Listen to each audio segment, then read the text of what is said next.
So, this is Google Pixel 6 Pro, and this is one of the best and one of the most annoying phones I've used. Okay, so this phone was released at October 2021.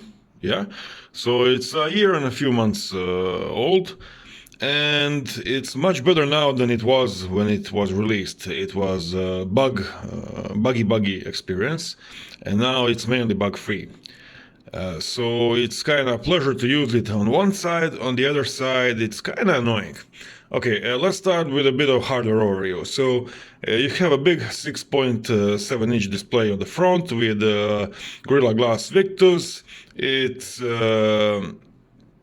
1440p resolution, and it's 120 Hz AMOLED.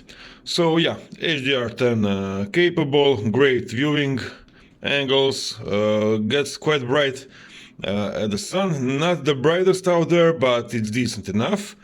As for the CPU, it is Google's Tensor, the first generation of the Tensor. It is 5nm CPU made by Samsung. Okay, it came with Android 12. Now it's updated to Android 13. As for the battery, 5000 mAh battery with 23 watts charging. And back here we have a kind of unique camera bump that has 50 megapixel main sensor, 48 megapixel telephoto sensor that is actually really great, and it has also ultra wide camera. Video recording caps at 4K 60, so no 8K recording on this one. Okay, I'll show you a few things that annoy me right now.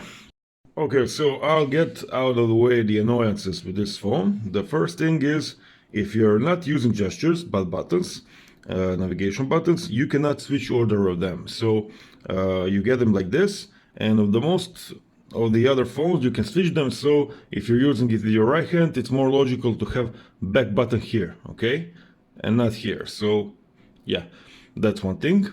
Second annoyances is that power button is above volume buttons. So that's kind of illogical, impractical, and basically I don't know any other manufacturer that uses it like this. And the rest of the annoyances is with software.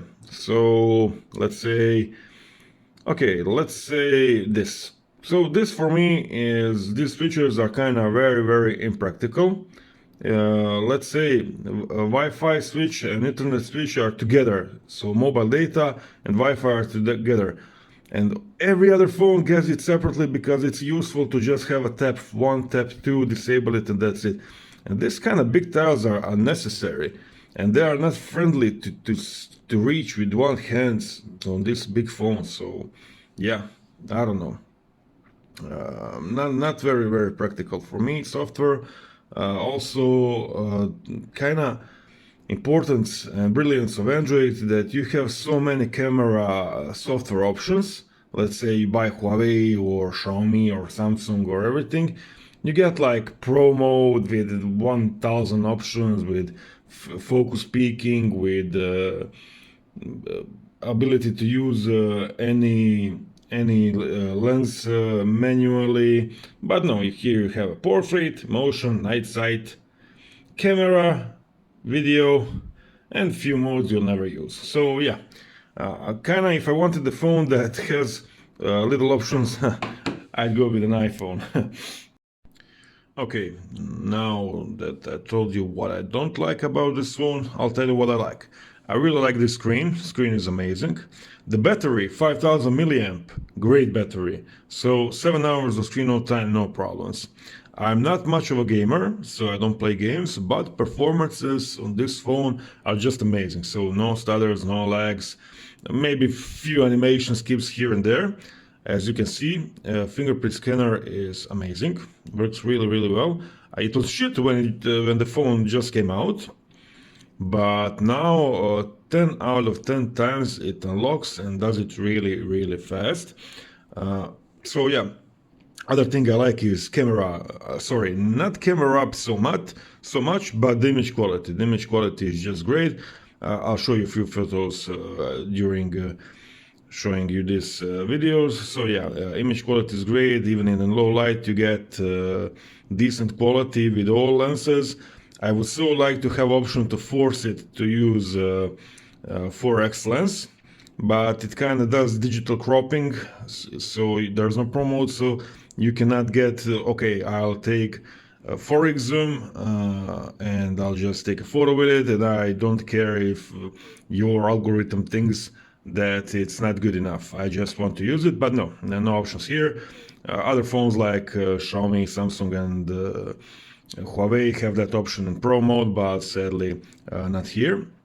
Video is decent. It caps at 4K 60 FPS, so no 8K so now, but video is good. Yeah, not the best out there, but one of the best definitely. So it has a great control of shadows, highlights. Stabilization is just amazing, and yeah. So all in all, now I'm not making this review long as the others because for me pixels are boring. So boring software, boring camera, everything is boring about it, and it kind of lays in my desk for a month or two, and I don't even pick it up because it's just not fun. So yeah, who is this for? This is for people who like iPhone but like advantages of Android, like customization, ability to plug anything everywhere, ability to use third-party apps and stuff like that. Is it this phone good for 2023? Of course it is. It is a power horse with great camera, great design, great battery, great everything. You'll use it for another 3 years with no problems whatsoever. So yeah. Thank you for watching this video. Sorry I wasn't very active for the last month, but you know how it goes. 12th month, first month, family, depressions, shit like that. So yeah, I'll try to make more videos during this next period. Thank you and see ya.